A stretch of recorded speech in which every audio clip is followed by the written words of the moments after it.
friends, welcome back to the channel. I'm Leanne and that's Alan, and we are here. That's Rags. Rags is somewhere. He might visit. You gonna visit? No. Nope. We are back with our reactions to Wrestlemania Sunday. Not Saturday. A Sunday. Not Monday. Not Friday. The final day of Wrestlemania. Technically. I mean, technically we got WrestleMania Backlash next month, so... It's just forever. I hate the way they do that. Yeah, a little bit. It's been the last couple of years. So we recorded our predictions for WrestleMania Sunday, so if you want to check out what we thought would happen, we'll put a link on the screen somewhere so you can go and do that. Otherwise, stick with us. But if you haven't seen WrestleMania and you're planning to, there will be spoilers, so if you don't care, then... Everybody wins, everybody loses. Everybody. That's the spoiler. Mm-hmm. That's the spoiler.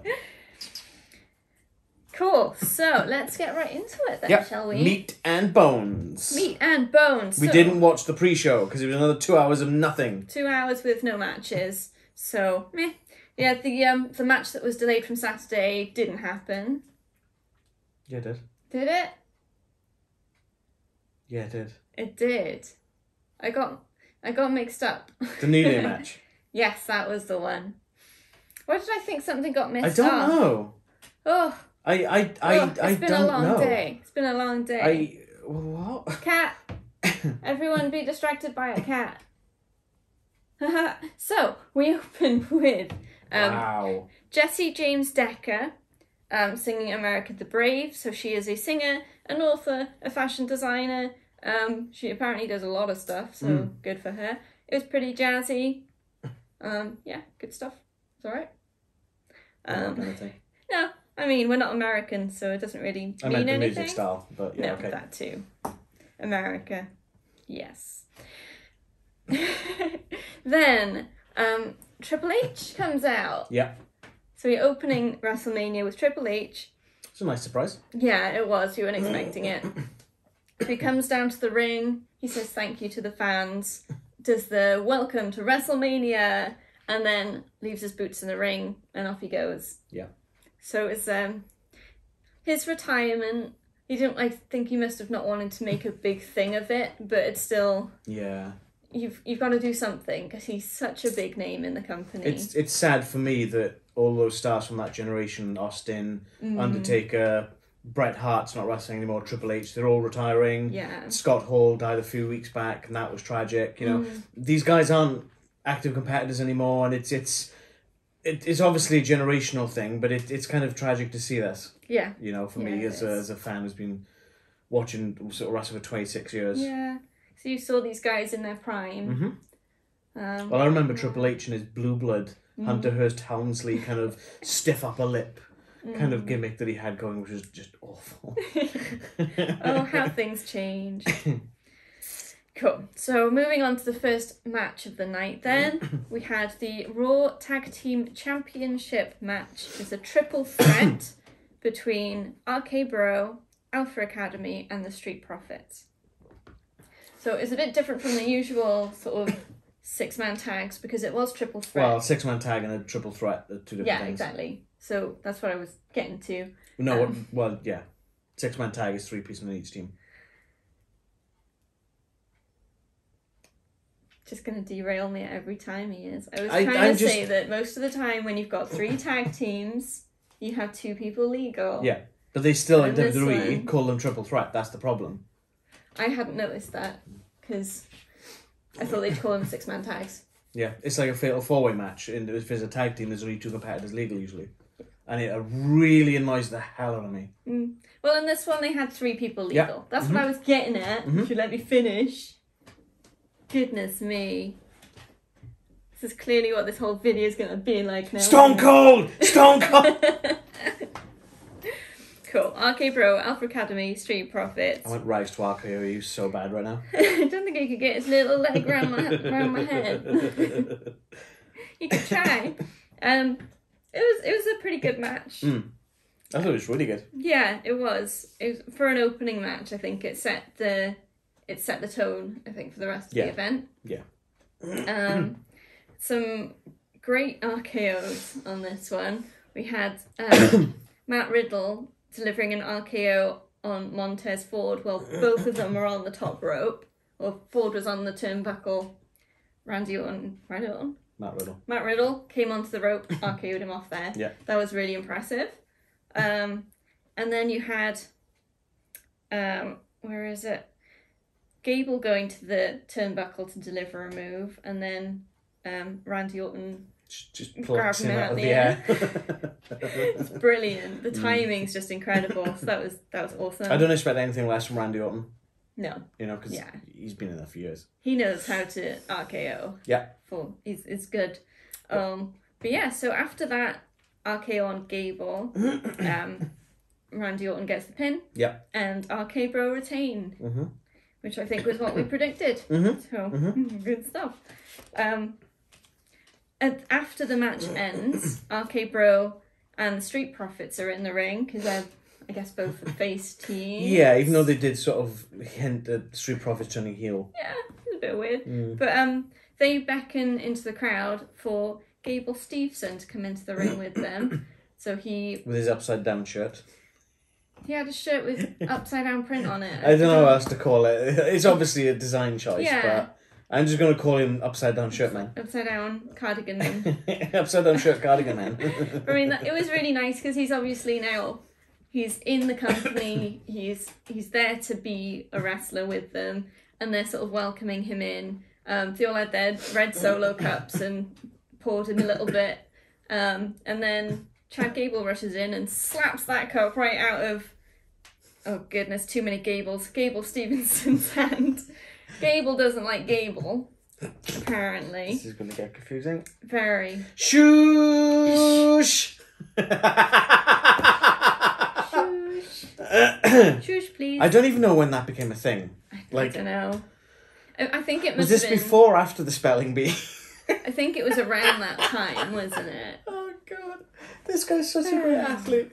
I don't know what's worse, this shush gimmick or Shorty G. I really don't know. I'm on the fence. Yeah. I'm really on the fence. Yeah, great match to open the show. Gable kind of chucked him around a little bit. Gable chucked Chad. Which Gable? Gable chucked Chad. Okay. Because it's Chad Gable, not Gable Chad. Stevenson chucked Gable. Yeah. Yes. Gable Stevenson showed that he's not there to play.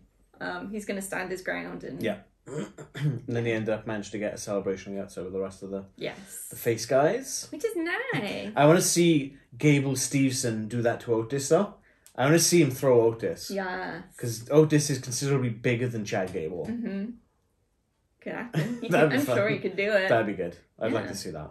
Definitely. Oh dear. Oh, Rags. He's bitey. Rags. Okay, so then we move on to Bobby Lashley versus Omos. Yeah. Mm-hmm. I mean, this is pretty good to watch. To be fair, yeah. We were a bit unsure which way this match was going to go. I think this is kind of like the Marmite of this night. It was either going to be absolutely horrid, or it was going to be exactly what we got, and it was fun to watch. It was short. It was sweet. It was exactly what you expected. Yeah. What's that phrase? Does exactly as it says on the tin. That's effectively what this match was. Yeah, exactly. I mean, it really showed how strong Bobby Lashley is. That man is... That suplex.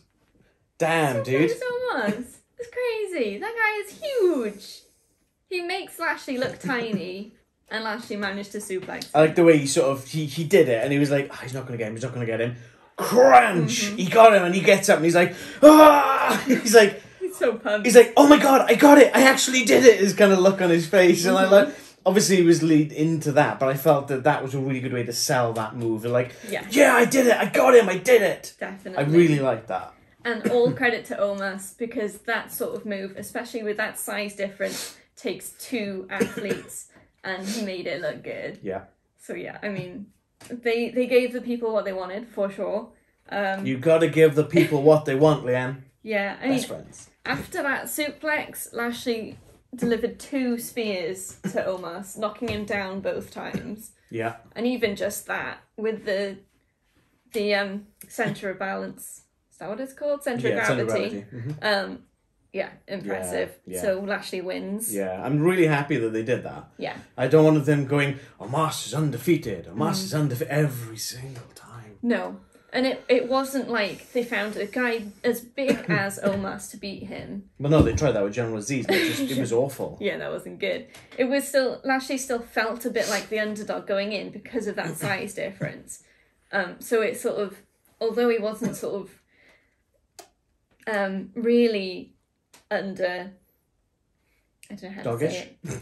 Yeah, he wasn't like really underdogish. Yeah, there was no chance that he was never going to win it. Yeah, he had a good chance. He had a fighting chance, yeah. But it was still incredible to see, and great match. Good to see where they go from here with both guys. Yeah. I don't want to see them get stuck in a feud though, like, no. Oh, Bobby, you beat me, blah, blah, I wasn't ready for you. No, I don't want that. Mm-mm. Just move on. Bobby goes one way. Maybe if Roman's going to turn up on Raw, have Bobby face Roman Reigns. Yeah. That'd be cool. If he's going to turn up on Raw. We haven't said who's won that match yet. Could be Brock Lesnar. We don't know yet. But then Omos, who's Omos going to fight? So that's the next sort of progression. Is who's he going to go for? Yeah. Cable Stevenson. I don't know. Comes out in a cardigan. It's all good. Anyway. All right. Next match is cardigan on a pole match. Continue. Sami Zayn versus Johnny Knoxville in an anything goes match. Yeah. Mm-hmm. I was skeptical going into this. Oh, I was super skeptical. Because we said in the predictions, Jackass is not the show for us. It's a bit too immature. Too immature. So we sort of imagined this match grating on us a bit, I think, both of us. But I really enjoyed it. It wasn't as bad as I thought it was going to be. Yeah. It was entertaining as anything. I've listed some of the props that they use. I've left out the normal ones, the sort of the chairs and that sort of thing. Well, apart from maybe that table. That table. Okay, so an air horn, a bit weird. I didn't quite. I don't know. I've never had an air horn blown in my face. I don't know if that would stagger me like it did Maybe. Sami Zayn. Yeah, maybe. I guess it's air as well as the noise. Don't know. Mouse traps attached to a table. Like, there must have been, like, maybe 3 dozen mouse traps, maybe? Yeah. So I feel sorry for the poor sap who had to stick those onto the table. But Sami goes under the ring and catches his finger in one because he doesn't know it's there. Pulls it out. It's like, oh, I can use this. But as he's pulling it out, all the traps are going because they're hitting the apron. Ring apron. He should have folded the ring apron up first, but... So it didn't quite work as well. But, it's fine. They used pyro. Yeah. So Knoxville had the remote for the pyro and set it off when Sami was on the turnbuckle. Mm-hmm. A ball kicking machine.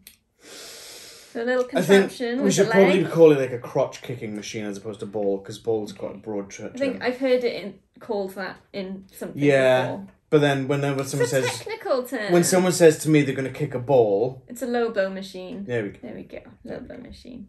A taser. Yeah. A giant hand. Yeah.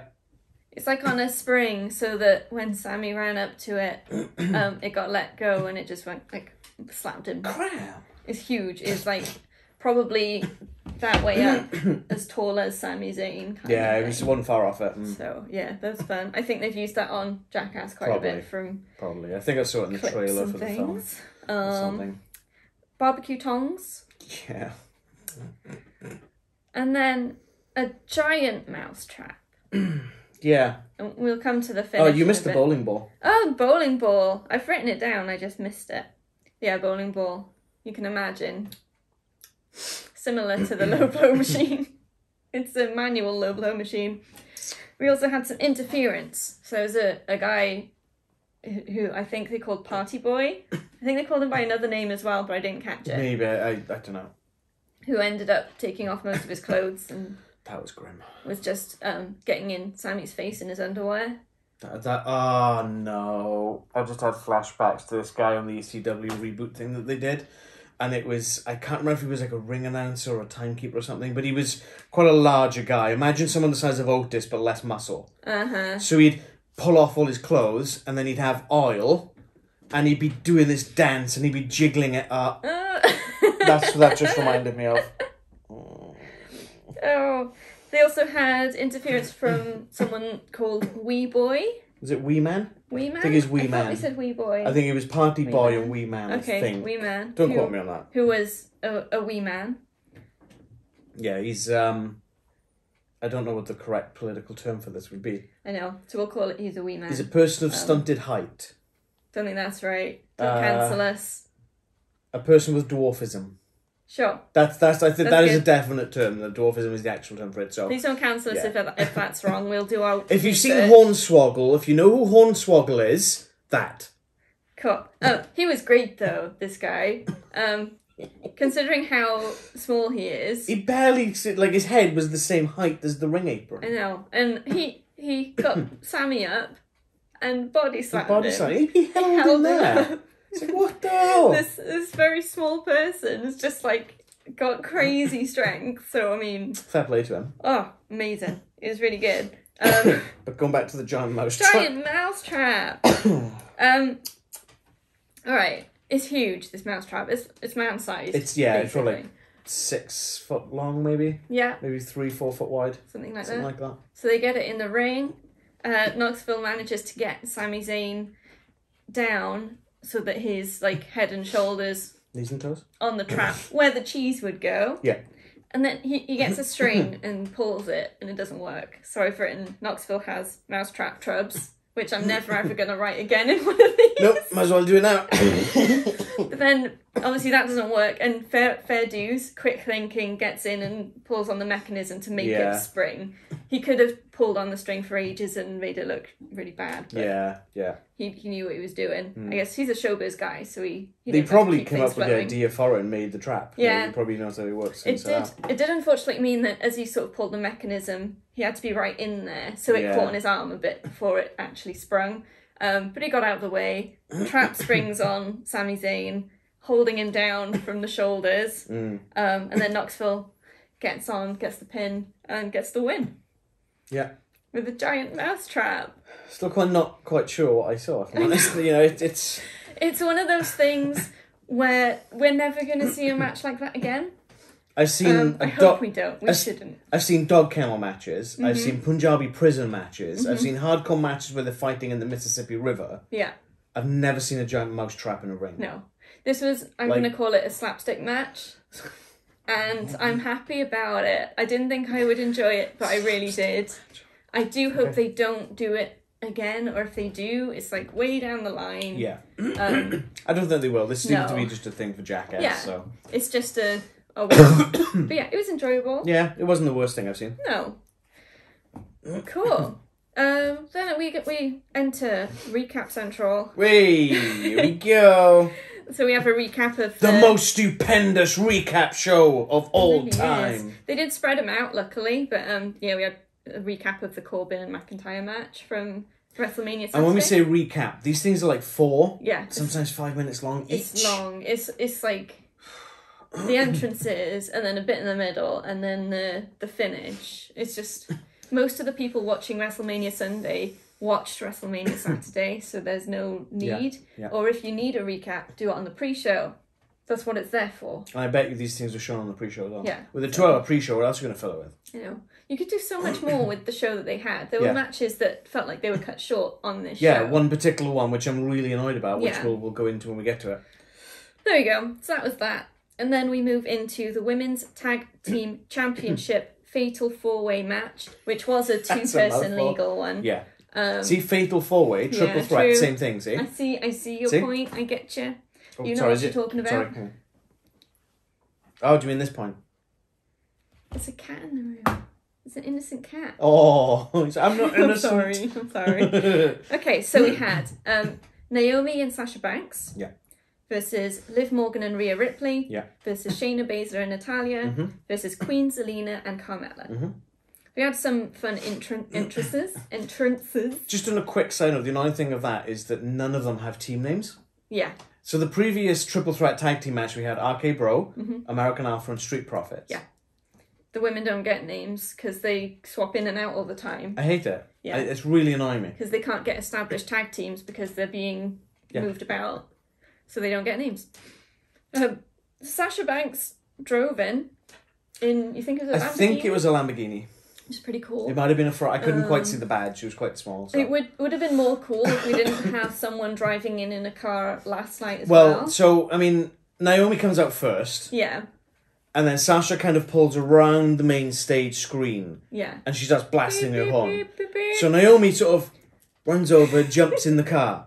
Sasha Banks drives maybe, 10 yards? Yeah, just to the top of the ramp, where Naomi had been standing. And then they get out of the car, and it's like, well... What's the point? Why? What's the point? If you're going to drive to the ring, drive to the ring.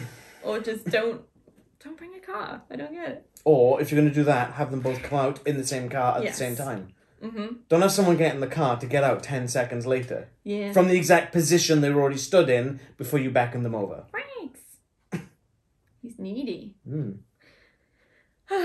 You had Liv Morgan in a Catwoman outfit with a whip and everything. Mm-hmm. And Rhea Ripley in a... Well, we realised later on was a Batman sort of costume. Yeah, the commentator, I think it was Corey, said it was Donnie Darko. Yeah. I can see where he got that from because it looked like rabbit ears. The ears were sort of quite very long and twisted, so I didn't instantly think of Bat. But yeah. But then when you the prints. Yeah, you could see the bat symbol on the chest, or the top rather. And he's stuck in my bracelet. Off you go. And she had the sort of heavy eyeshadow thingy, Robert Pattinson style. Emo Batman. Emo Batman. So that's pretty cool. That's what it is. It's emo Batman. We like a good comic book reference in wrestling, don't we? Mm-hmm. Good stuff. Well, Rey Mysterio years ago came out as a Joker. It's very cool. Which is pretty cool. Mm-hmm. Yeah, so it was a good match. Yeah, I enjoyed it. I didn't think it was going to be as good as it was. No, same. It felt like it was thrown together, like we said before, trying to get more women on the card sort of thing. Yeah. But especially at the start, it was fast-paced. Everyone got an outing and did a great job. So it was really enjoyable to watch. It did, towards the end, become... I'd say the last one third. One team versus one team. I'd say about the last third of the match. Yeah, which it wasn't a very long match, but a third of the match is a lot of the match. Yeah. And two teams just completely out. It ended up being just Carmella and Zelina against Naomi and Sasha Banks. Not because there was an eliminations, but just because the other teams were injured or knocked out or whatever you want to call it. Which, having seen other matches with these people, isn't realistic. No. And it's not like they were even getting up on the ring apron. They were just out, seen. Rhea Ripley looked like she was just sleeping on the outside. Yeah, having to lie down. Okay. Yeah, so it did feel a bit like they steered it. It annoyed me because you've clearly made this match to show off these women in this match, and you've only actually got 4 of them in the match for the last third of it. That really annoyed me. It was quite disappointing at that point, but I mean, they did a good job anyway. Sasha and Naomi had some good tandem moves in there to the end, working together. Even though it's an odd pairing, it's good to see that they are gelling and working together in matches. I'd imagine they're quite close friends in real life, I'd imagine. I expect so. It's just a weird... the characters don't seem right together. Yeah. I don't know, I think they need to... They won't change Sasha Banks, but Naomi maybe needs to turn a bit more heelish and bratty. Yeah, turn down her over-enthusiasmness, I guess. I don't think that's a word, but... She's too sort of... too much of a face. Yes. To be with Sasha Banks, who is... forever heel, I think. Even when she's playing a face character, she tends to have heel tendencies. Yeah, exactly. But yeah, so after a few tandem moves, Sasha gets a pin on Carmella for the win. So I had that one right. Leanne did not. Yeah, wishful thinking. Oh, we forgot to mention Carmella's outfit looked like a wedding dress. Yeah, it did. So Carmella, yeah, she they're really leaning hard into this. Like a tulle kind of tulle. It's the like netting, but fancy netting. Yeah, it did look a bit wedding dressy. They're really leaning hard into this on that reality show that they've got on the... I haven't seen any of it, but... They didn't plug the show, though, much, which was nice. No. Because I don't really fancy watching it. Nope. Yeah, I wrote down when they went to only 2 teams in the match, it pretty much made the outcome feel certain. So if you've got Sasha Banks in there and she's not the champion and she's not in the main event, and she's fighting for a tag title belt, what's going to happen? She's going to win it. Yeah, so the champions now. I think she's 3-time women's tag team champion. And Naomi's got one too. So hopefully she doesn't go and put lights on it. Like she did with the, And get herself in trouble.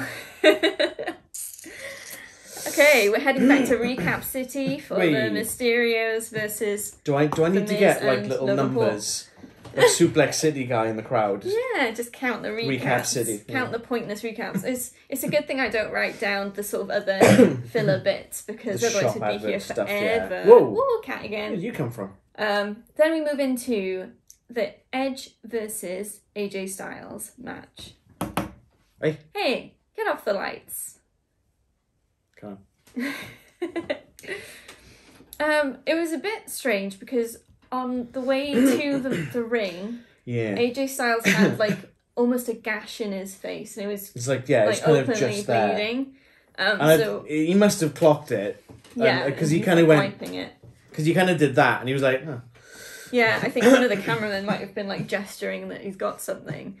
We were sort of wondering, is there like something storyline happened backstage and they're going to show us a video of he got attacked backstage just before coming out, but they're too fresh is the problem.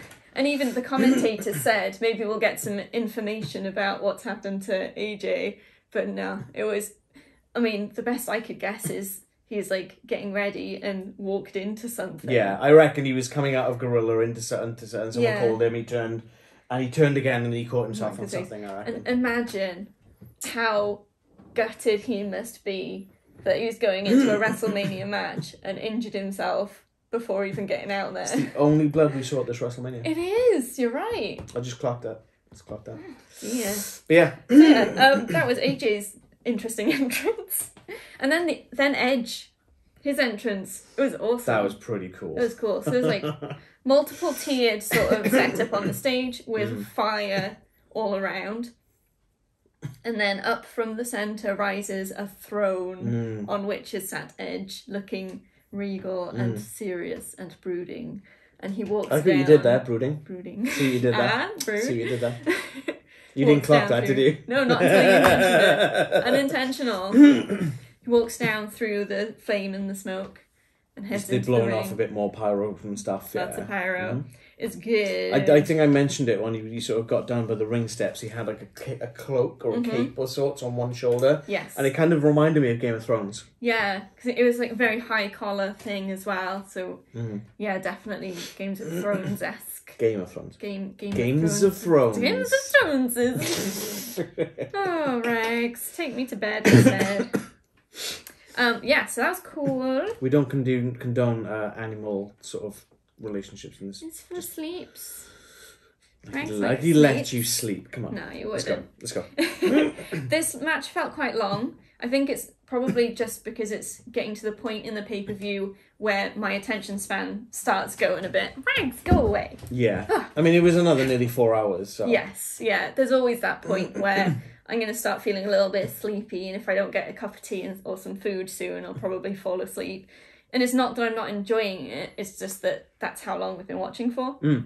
So it felt long, but it might not have, I don't know, what did you think? Because your attention span is much longer than mine. I felt this match ran quite long, but I think it's because it was a lot slower than I was expecting. It was, yeah.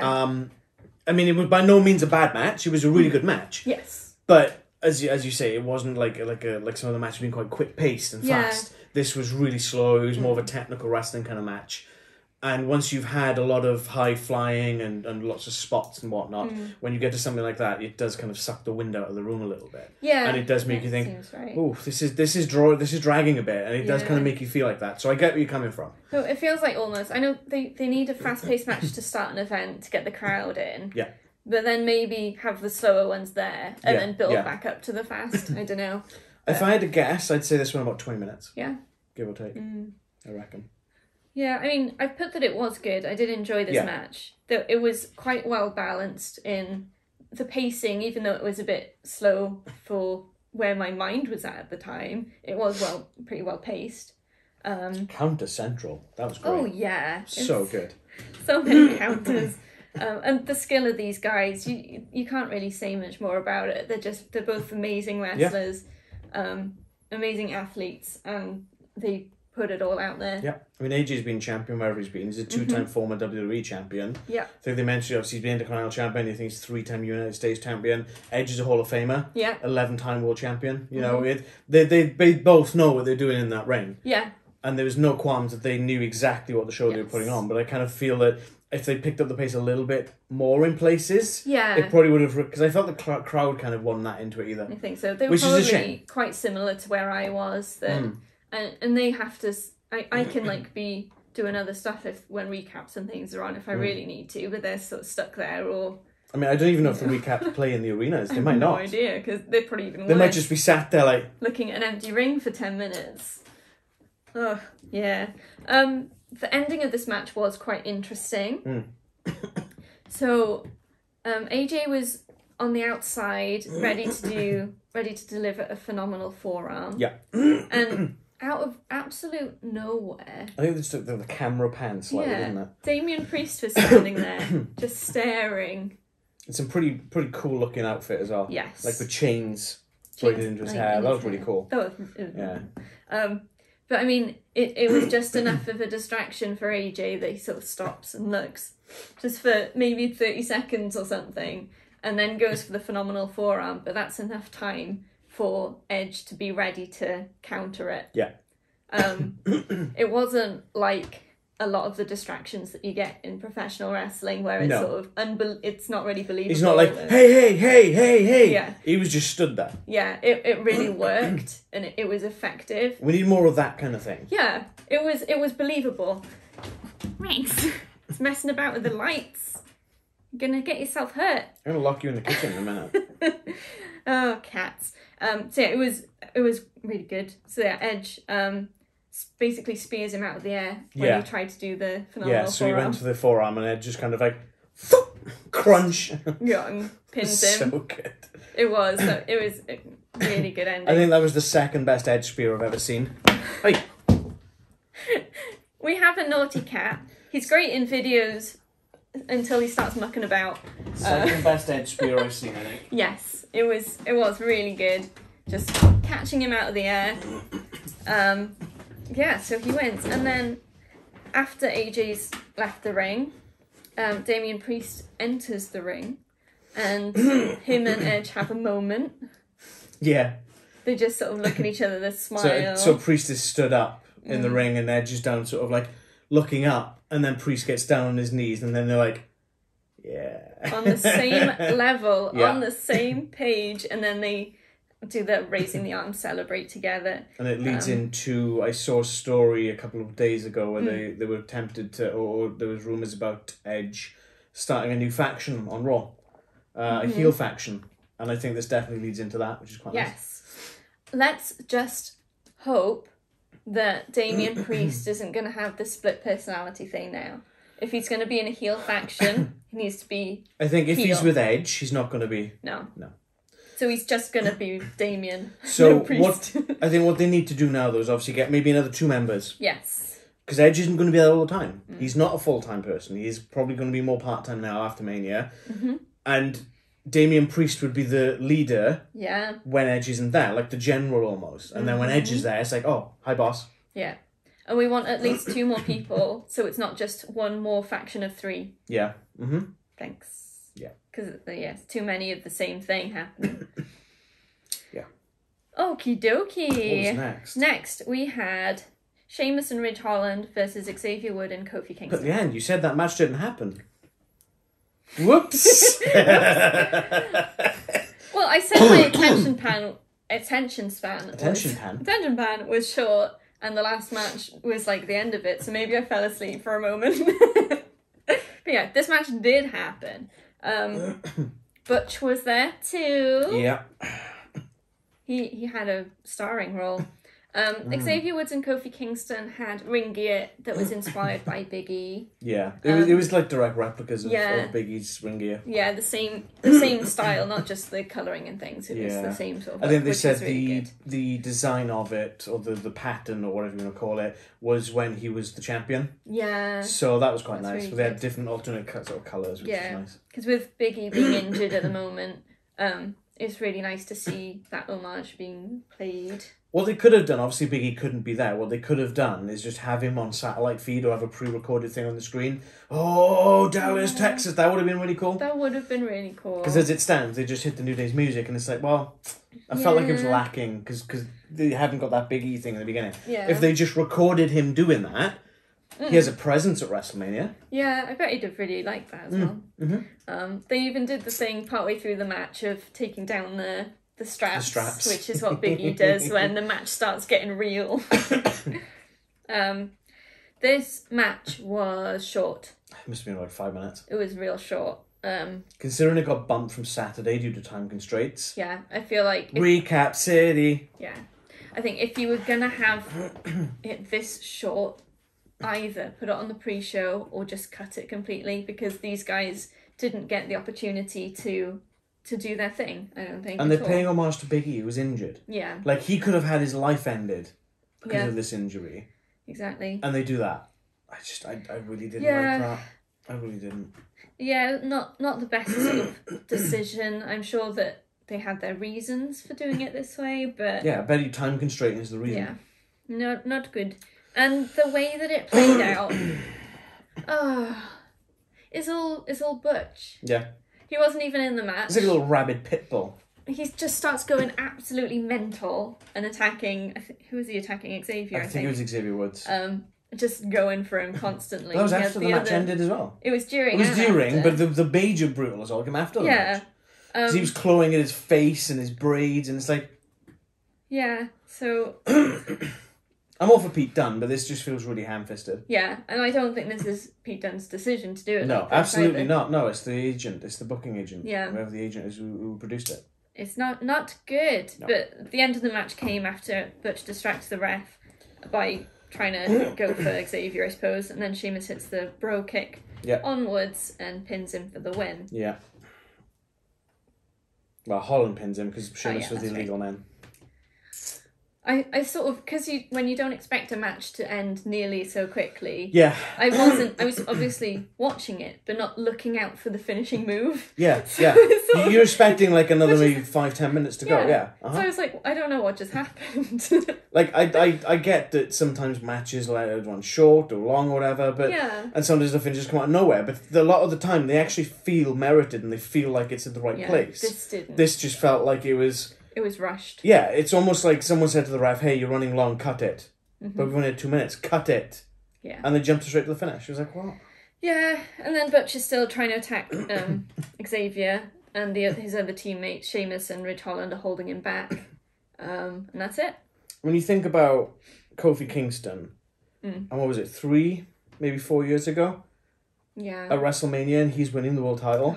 That was such a moment. And this year he's got chills. And now he's got a cruddy 5-minute match that was trash.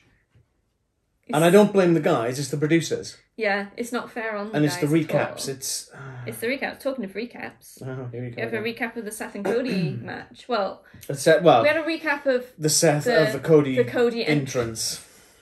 It's like, but it would have been okay if it had been... They start the entrance, crowd goes wild, alright, end of the recap. But they played the whole thing. It's like, why? I don't get it. But there we go. Then they had the obligatory, here are the Hall of Fame guys thing come up on the screen. They didn't, obviously on Saturday they brought the class out. But on this one, because they'd done it night before, they decided, like they should have done with many other things, don't need to do that 2 nights in a row. So they put them up on the screen, but we'd noticed Taker wasn't on the screen because obviously Taker's there and they got to use him while he's there, right? Here he comes. Here burns another 5 minutes. So he comes out to his music, starts walking slowly over to one side of the crowd, does the whole thing, gets some cheering. We notice the music stopped. I'm like, oh, that's a bit weird. I thought they were going to cut to something else. Yeah. Then he goes to the other side, does his thing. Music starts again. And then we realise that's his cue to leave. Yeah. Because as soon as that hits, he walks back to the middle, ready to go. It's like being in the pub at Last Orders. Ding, ding, ding, ding, Last Orders. Because, I mean, Taker deserves the spotlight for sure. He don't half take his sweet time. Yeah, but again, if you're going to do that, fine. Stop giving us all these stupid recaps. Yeah, exactly. I mean, if you're going to have the Taker come out, you know he's going to walk slow, he's going to milk it, because that's the character and that's what the crowd wants. But it did feel really artificial having that music start up again, which clearly was the, all right, your time's up, start heading back. Mm-hmm. It was too obvious that that's what it was. Yeah. There we go. All right, next match. Austin Theory versus Pat McAfee. Vince McMahon comes out. No chance. Yes, that was unexpected. Yeah. But I guess thinking on it sort of makes sense because Austin Theory is his prodigy and he's the one who promised the match to Pat McAfee and all this. So he's been involved in the storyline. So having him come out to introduce Austin Theory makes sense in hindsight. I'm trying to figure out, and I'm still, like, the build-up to this whole thing is that he gave McAfee the match. Yes. Because that's what he wanted. Mm-hmm. And Vince seemed really happy about giving the match. Yeah. And then he's like, Austin Theory is your opponent. Yeah. And then he's like, Pat, I don't want you to win. Who do you think you are? Like, huh? I think what they're going for is they set up Pat McAfee to be a punching bag for Austin Theory so that Austin could get an easy win. Maybe. I think, but it's not being very well articulated. I didn't really get that from that. Yeah, Yeah, I completely agree. Anyway, especially because I mean the match was offered on Pat McAfee's own show. Yes. So that does feel like it should have been a genuine thing. Mm-hmm. Whereas maybe that was a real moment, was a shoot. Yeah, maybe. And then they had to turn it into a work, if that makes sense. Yeah, no, I get you. Don't know. So yeah, Vince introduces Theory. That's good. Pat McAfee's entrance.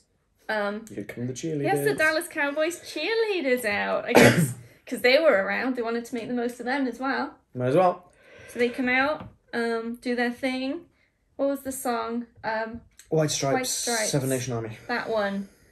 So they basically chose a song that they knew the crowd would start singing along to.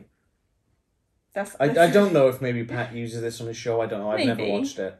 Maybe because I know, like in baseball, they have music for the players to come out. Would he have had that for when he was in football? Maybe. Don't know. That's the other thing. He has a football and kicks it into the crowd, so that's fun. Yeah. We were just envisioning someone just getting brained by it. That's so funny. Just looking up at the screens like, oh, thud. This match took me a bit by surprise in that I didn't expect Pat McAfee to put on such a good show. He did all right. And he pulled off some really impressive moves. This is going to hurt. I know. This is going to hurt so bad. Fair play to Pat McAfee. He put the work in and he pulled off some great moves. That's the only nice things I'll ever say about Pat McAfee. Yeah. Continue. I really got rooting for Pat McAfee in this match, which I did not expect. I didn't want Austin Theory to win because I don't like his character. But I was so much in my head, Pat McAfee should not be in that ring. I really thought that I wouldn't get drawn in, but I did. I think a part of that was in the build-up package that they put, and you can see he's been training for years and wanting to love the business. And fair enough, yeah. It's all real stuff. Doesn't necessarily mean you belong in the business, mate. No. But he attempted a swanton bomb from the top. Oh, he didn't attempt, he nailed it. He nailed it. I mean, because Austin Theory wasn't there when he landed. But his form was superb. But it was perfect, and a perfect landing. And if Austin Theory had been there, that would have been the winning shot. It was really good. Anything else that was awesome? I mean, you did vertical leap stuff. Onto the ropes. Yes, that's what I was thinking. From the mat, vertical leap, top rope. Obviously, Austin's up there, so probably I gotta stop saying Austin. Austin Theory is up there to. I mean, he'd help him balance up there because that's how things are done. But he got up there in a leap without looking like he was going to wobble at all. He's an athlete. Yeah. And I'm impressed. And I do wonder whether, after this, he's going to do more wrestling. If he does more wrestling and less commentating, would you like him more? No, because he's got to give promos. Yeah, that's true. Give him a mouthpiece. At least when I'm watching some people fight in the ring, I can kind of half blank out the commentary if I need to. Mm.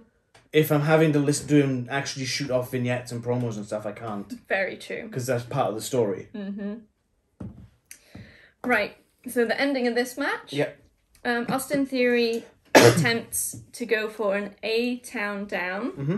And McAfee manages to counter it and does a roll-up, small package kind of roll-up. I can't... Yeah, I remember there was a... But he pins him and he wins. And much to Vince's chagrin. Vince is not happy. Just livid. So as Pat McAfee is celebrating in the ring, Vince is going to where Austin Theory is and basically like just laying into him. And Pat McAfee then tries gesturing that Vince McMahon should come in and show what he's got. It's like, where is this going? And you see Vince sort of pull down one arm of his jacket. So like, oh, and then he puts it back on and starts walking. It's like, no, he wouldn't.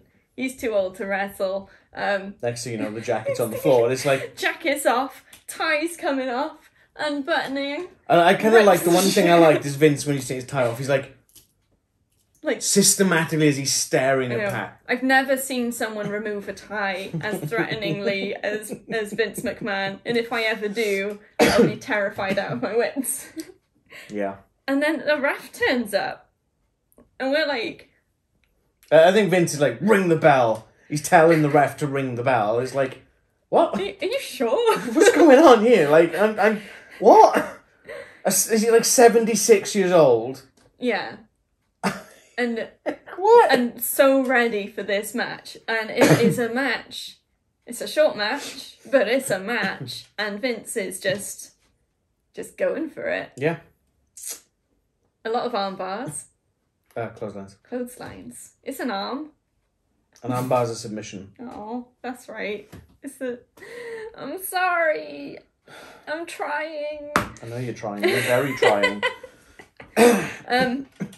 There are some shenanigans with Austin Theory. Austin Theory causing some damage and handing Vince McMahon a football, American football.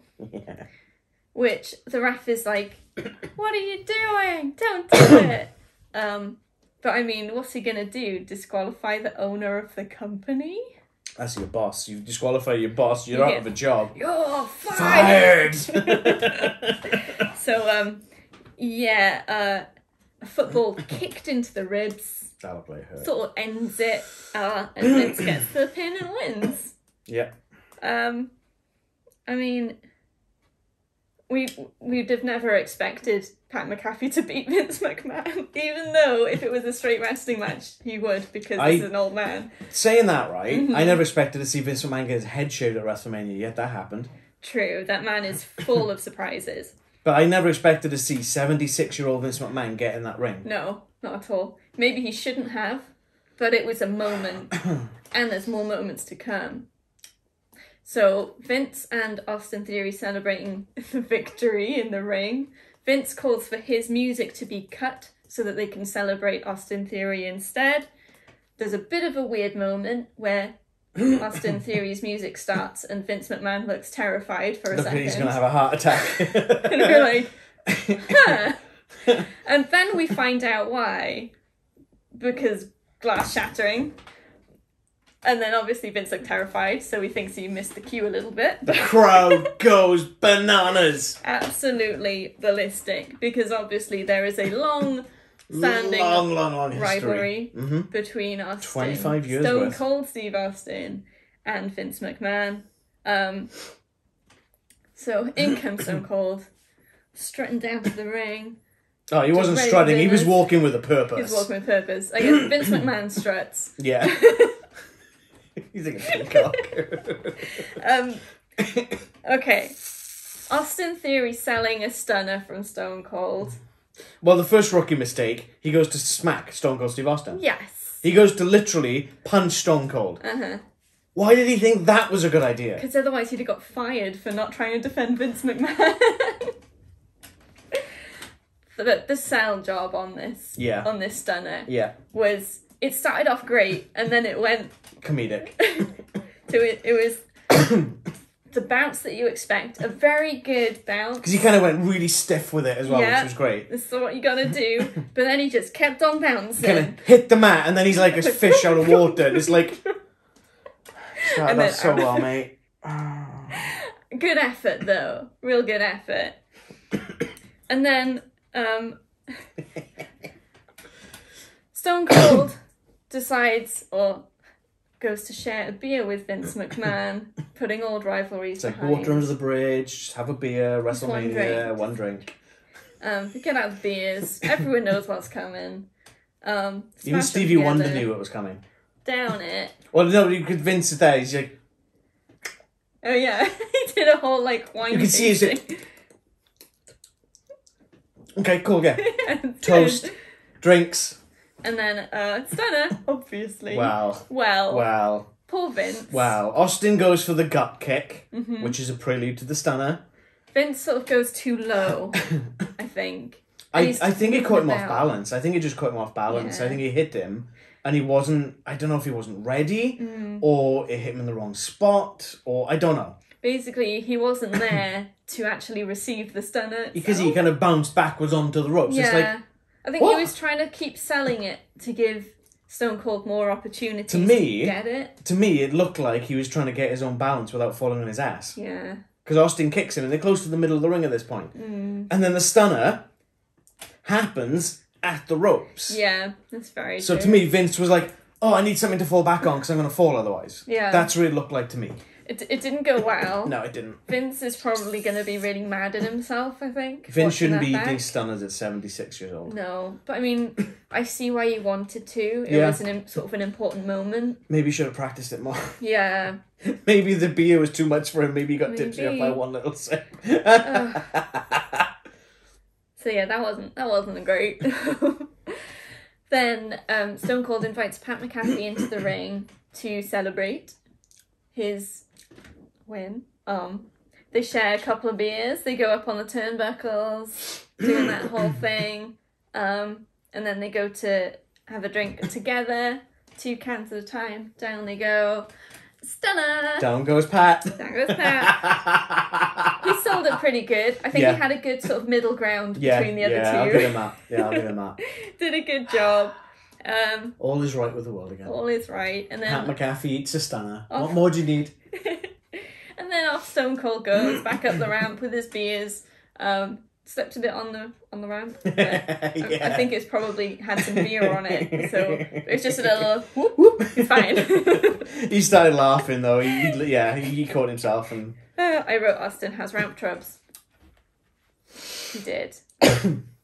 All right. Recap time. Bianca Belair's entrance. Welcome to Recap Mania. Again, just the entrance. It was the bit with the marching band, which was, quite fun. But why do we need to see it again? We don't. We can just go back and watch the first one. We got the WWE Network. Yeah. All right, on to the final match of the card. The great, was it the biggest WrestleMania match of all time? Yeah. So this is the winner takes all championship unification match. Roman Reigns versus Brock Lesnar. Brock Lesnar. And this is where we're gonna go to the and signs of the PLE.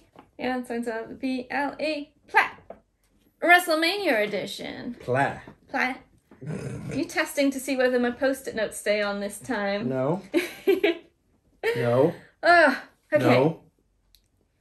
Some good signs this time. There were some repeats of what was that Saturday's show, which if I've already gone through them, they're not going to be on this list again. I'll just go with my top 3. The first one is going to be one that Alan spotted. Is an RK Bro sign, but in the style of Ico Pro. Yeah. Which is quite fun for the old school fans. Yeah. Yeah, so Ico Pro was a supplement that Vince was trying to produce for bodybuilding, weightlifting, whatever you want to call it, back in the days, and it didn't really take off. No. But they had on Raw, if you go back and watch any Raw from 1993, you'll see Ico Pro, you've got to want it. Yeah. And you'll have like Tatanka or Lex Luger lifting weights and the cheese. It's so cheesy, It didn't proper go. like. Yeah, it didn't go anywhere. No. But nostalgia. Mm-hmm. Good stuff. Next sign. Okay, so we're gonna call you Butch. Which was just a sign that encapsulates the conversation that they must have had with Pete Dunne. He walks in the room, take a seat. Butch. Okay, so we're going to call you Butch. End of discussion. So, I can't remember who it was, but apparently someone who got released from the company was originally going to take that name. Ooh. Originally, that Butch name was meant for someone else, Oh, and I'll be damned if I can remember who it was. Someone dodged a bullet. Yeah. And for the best sign of this PLE, Roman sits at the kiddie table. He may be the head of the table, but it's the baby's table. Do you think he's got a little high chair and everything? Yes! Do you think he's got a high chair with a little championship belt etched in the front? Oh, it says Mummy's Little Champion.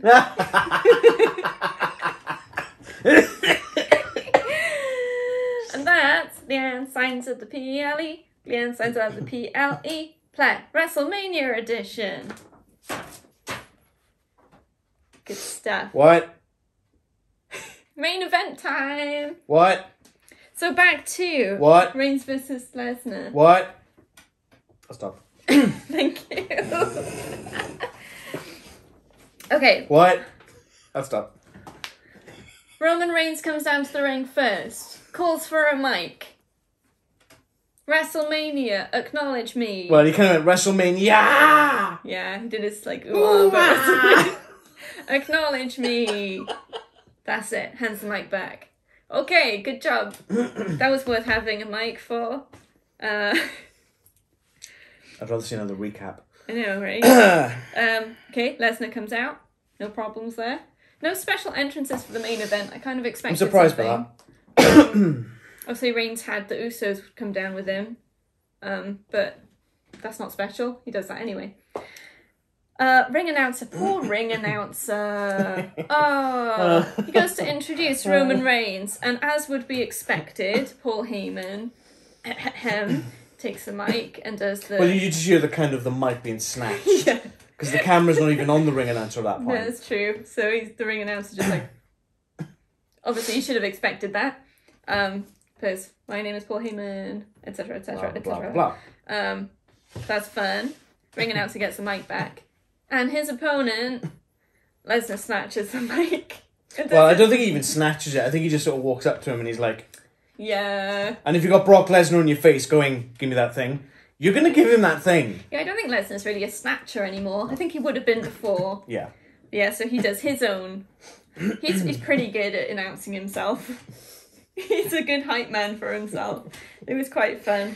Yeah, the ring announcer just left. So Yeah. Yeah, his job was done. Yeah, it's like, fine, I'm still getting paid. I hope he's still getting paid. I'd assume he He probably gets paid by the event. Yeah, I hope he didn't get paid with the word. Once Lesnar finishes introducing himself, throws the mic down. Mic hits the ring, hits the mat, bounces up, and whacks Roman Reigns in the chest. I bet Lesnar could not do that again if he tried. Because those things won't bounce where you expect them to. But Because of that great. surround. Yeah. The square of surround. Reigns just like... I bet Roman was dying to laugh. And he's like... Oh, they must after the show have just had a great time reminiscing about that one. Yeah.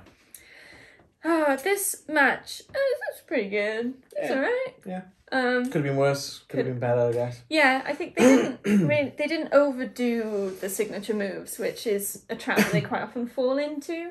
Because Suplex City is fun, but it can go on too long. Yeah, we only got up to, what, 8? Yeah, there are 8 suplexes. Not all of them German suplexes. I know the announcers were only counting German suplexes. But Suplex is a suplex is a suplex. yeah, suplex counter man in the front row was counting all of them. And Suplex City doesn't discriminate. Nope. It's an inclusive community. Yep. So, the things that happened... okay. The ref ends up in the wrong corner. Oh boy. Wrong place, wrong time, ref. So, Lesnar is sort of thrown into the corner, front-wise, manages to stop himself so he doesn't go into the ref. Turns around and gets, I can't remember if it's speared. I think it was a spear. Speared into the corner, into the ref. Ref's down. Classic ref bump. Which leads to a very painful looking low blow, which we think may have actually connected. Because... He was selling that for a long time. Yeah. Usually, guys are pretty good at selling a low blow, but it doesn't last very long because they get back into the match and that sort of thing. It's that the spear that followed it just didn't go right because I don't think Brock was quite with it. No, Brock was still buckled over and holding himself. That poor man. Yeah, he didn't quite look right for a bit after that. It looked very believable, but it obviously threw some stuff off. Yeah. But they did well to keep it going, I think. And maybe I'm wrong. Maybe it was just a really good sell job and then a bad spear. I don't know, because... Well, yeah, I mean, the spear should never hit you in the side or the back. No. You know, that's asking for trouble. Yeah, something went wrong. Whether it was that injury... Would you call it an injury? Probably. Yeah, maybe. Technically? Technically. Or just... It's certainly not going to feel good. No, it's not going to feel good.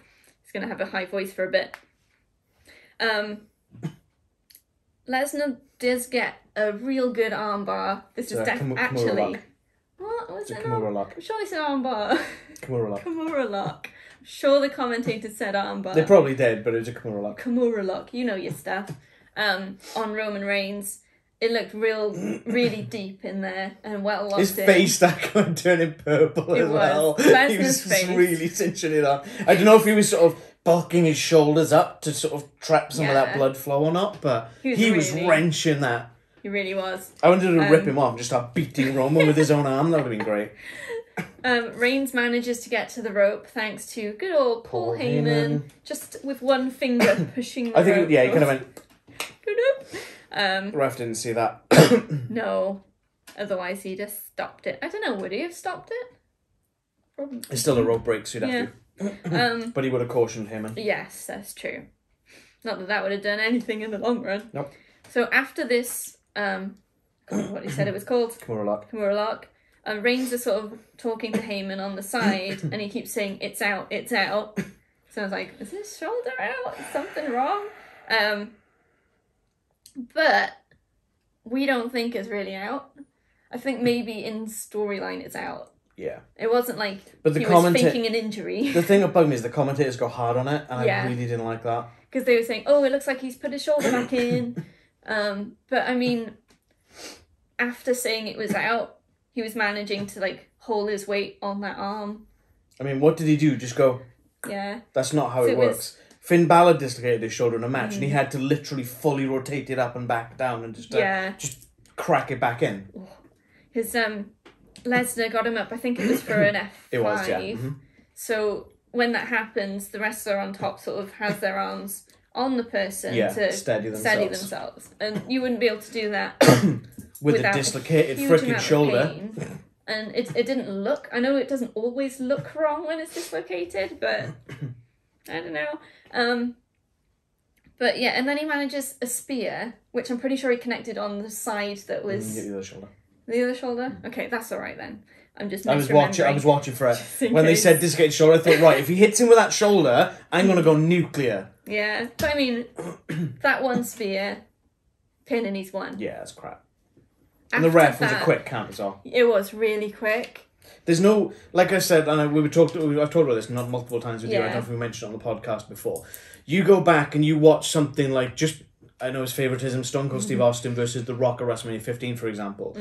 Austin gets that final stunner on The Rock. He goes to pin him, and this old head knows the referee, and it's like 1, 2, and it draws out that tension for the 3, and the crowd's like.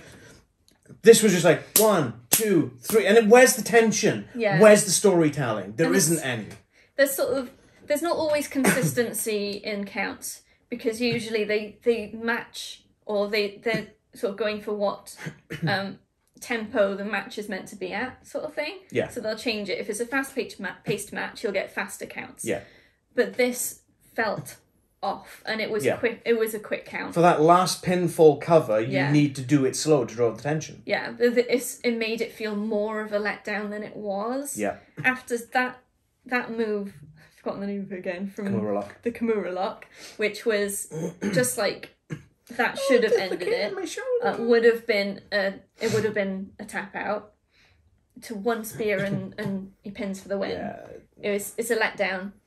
And we knew that Reigns was going to win. Yeah. I had no doubt Reigns was going to win all the way. I'm not happy because that of the they nature ended of it the like box. this. Yeah, they could have ended it so much better. Yeah. And then he's holding up the 2 belts, and he's like, got one arm up, and he's like, oh, it's like, yeah, okay. Yeah, all right. The problem is now, that's what we're going to get. I won this title with a dislocated shoulder. What do you mean? Kurt Angle? Yeah, great. So, unfortunately, it was a disappointing end to WrestleMania. I'd have preferred it if the main event was Stone Cold Steve Austin stunning Pat McAfee. Yeah. Give me a hell yeah! Even though that would have meant that the main event would have been Pat McAfee's match, technically. But it would have been Stone Cold Steve Austin hitting the last blow, so he'd be the main event. Because, I mean, with that I'm not biased. You had the turnbuckles and the drinking and all the stunners. That feels like an end of show. The fanfare, yeah. Mm-hmm. And I know it's partly because back when it was in Stone Cold's day, the end of the show would be that, and then he'd go on and carry on like drinking with the crowd when the cameras were off and stuff. They could have done it with Roman. They could have had him in the ring. They could have brought the Usos out. He's got both belts, and they're there celebrating the bloodline thing. They didn't. The Usos didn't even come back out. He'd go straight out of the ring, nearly. Were you that short on time that you can end WrestleMania with impact? Is it bad that apart from the fireworks? Is it bad that I kind of want to go back and rewatch all of it and time how much of it is actually recap time? It would be interesting to see. But yeah, you had your traditional fireworks then, which were outside the closed room arena, so no one who was there could enjoy it. Yeah. But it's for the cameras, I guess. For the audience at home, make it feel grand and spectacle. Even though they only show them for a second. There you go. So that was WrestleMania. Yeah. Highs and lows. Some great surprises. Some matches that we thought were going to be rubbish and were actually enjoyable. Some very disappointing results. Yeah, there were. But not a complete failure. Nope. So, favourite match of WrestleMania Sunday, Leanne? Favourite match of WrestleMania Sunday. I'm going to steal your notes now. You've got your notes on your phone. I do, but I have to scroll lots, and yours is all on one page. This is because of do that. Remember, there's a New Day match as well, which is anyway, so. That won't be it. Okay, my favourite match. Oh, it's too hard. Not that one. Not that one. Not that one. We might skip to a recap at this point, folks. I might say Lashley versus Omos. Really? Okay. Yeah, I really enjoyed it. I think it surprised me how good it was, and that it got me. It's good stuff. Cool. What about you? Okay, bro. The triple threat tag team match. That I wasn't expecting it to be as engaging as it was. It was so many. It barely stopped. Yeah. It just kept hitting and going, and I loved that. I thought it was fantastic. Yeah. I thought it was really good, and I think all 6 guys in that ring had a good showing. They all had great time in the ring at different points, and I think the combination of it was great. Yeah. I thought it was great, and that RKO just... Yeah, it was pretty good. Okay, so favourite match of all of WrestleMania? The page before... I can't remember what I said was my favourite match of Saturday, so I might end up completely... I think you said Rollins and Seth, wasn't it? Probably, yeah. Was it that one for all of them? Probably that one for all of it. Yeah? Yeah, Rollins versus Seth. Rollins versus Seth? Rollins versus Cody. Seth Rollins versus Cody Rhodes. Yes. What about you? Stone Cold versus Kevin Owens all the way. Well, yeah. Is there any doubt? No. Seeing Stone Cold come back out of retirement 19 years after his last match. How pleased were you when you got to see him 2 nights in a row? Oh, so pleased. So pleased. But, like, I never thought I'd ever see a Stone Cold match. No. And to see him come out and then Kevin Owens like, oh, I challenge you to a match. And I'm like, no. No. And the way they build it, they didn't say anything about a match, but there was always that possibility. Yeah. And then to see him 19 years later to put on a great performance, taking bumps on concrete, giving suplexes on the ramp after 19 years. Yeah, it was amazing. That was great. Oh, Stone good Cold stuff. We got some good memories from this WrestleMania. Mainly with Stone Cold. And next year is going to be another 2-night one. April 1st and 2nd in Hollywood. Was it Venice Beach, I think they said? That rings a bell. Oh wait, no, Venice Beach in Florida, isn't it? I have no idea. Something about Venice. American geography. It's in. Yeah, they said it's WrestleMania Hollywood, so. Yeah, so we'll look forward to that in a year's time, and see if that's the most stupendous 2-night WrestleMania of all time. No, it'll be the most star-studded. Yeah, most star-studded. Well. Anyway. Thank you so much for watching our WrestleMania Sunday reactions video. We appreciate you guys so much. If you like this video, please leave a comment below. What was your favourite match of WrestleMania? Who would you like to see come back who hasn't wrestled in many, many years? Let us know. Please subscribe to the channel and hit that bell to be notified when we drop new videos. Follow us on socials. Our details are in the description below. We're on Twitter and we're on Instagram and we're on Facebook. And until next time, enjoy wrestling. Don't dislocate your shoulders. Do drink like Stone Cold Steve Austin. If you want to. No and I don't mean alcohol. You can do it with Coke cans. Just smash them together and just guzzle them down. Don't do it with mugs of tea. It's a bad idea. Yeah, that's probably not a good idea. No. Okay. All right. We'll leave it there. That was our public service announcement. Thanks for watching.